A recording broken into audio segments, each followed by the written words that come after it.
Whether it's being chained to a burning wheel, turned into a spider, or having an eagle eat one's liver, Greek mythology is filled with stories of the gods inflicting gruesome horrors on mortals who angered them.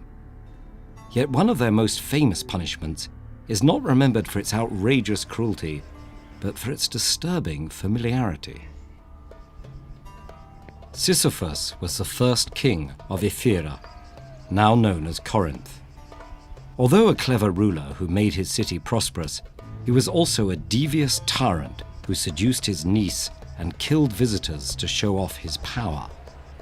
This violation of the sacred hospitality tradition greatly angered the gods.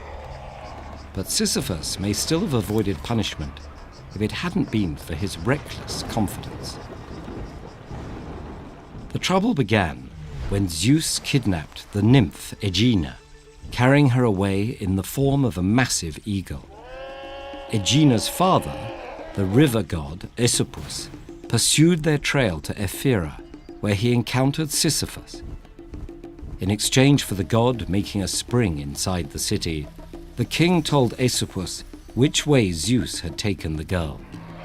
When Zeus found out, he was so furious that he ordered Thanatos, or death, to chain Sisyphus in the underworld so he couldn't cause any more problems. But Sisyphus lived up to his crafty reputation. As he was about to be imprisoned, the king asked Thanatos to show him how the chains worked and quickly bound him instead, before escaping back among the living. With Thanatos trapped, no one could die, and the world was thrown into chaos. Things only returned to normal when the god of war, Ares, upset that battles were no longer fun, freed Thanatos from his chains. Sisyphus knew his reckoning was at hand, but he had another trick up his sleeve. Before dying, he asked his wife, Merope, to throw his body in the public square, from where it eventually washed up on the shores of the river Styx. Now back among the dead, Sisyphus approached Persephone, queen of the underworld, and complained that his wife had disrespected him by not giving him a proper burial. Persephone granted him permission to go back to the land of living and punish Merope on the condition that he would return when he was done. Of course, Sisyphus refused to keep his promise, now having twice escaped death by tricking the gods. There wouldn't be a third time, as the messenger Hermes dragged Sisyphus back to Hades. The king had thought he was more clever than the gods, but Zeus would have the last laugh.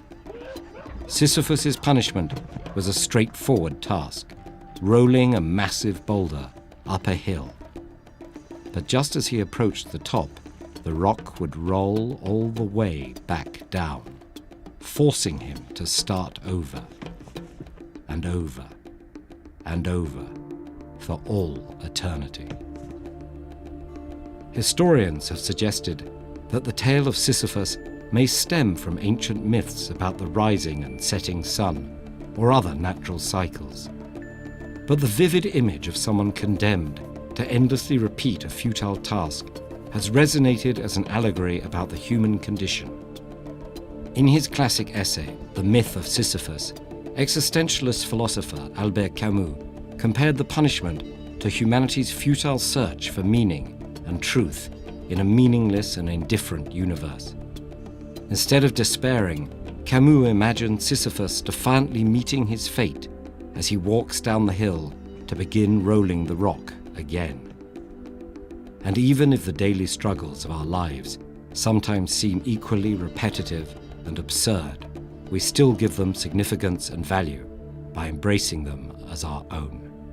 For more literary takes on defiance in the face of seemingly insurmountable challenges, we highly recommend Man's Search for Meaning, Viktor Frankl's chilling, first-hand account of life in the Auschwitz concentration camp. You can download a free audio version at audible.com/TEDEd.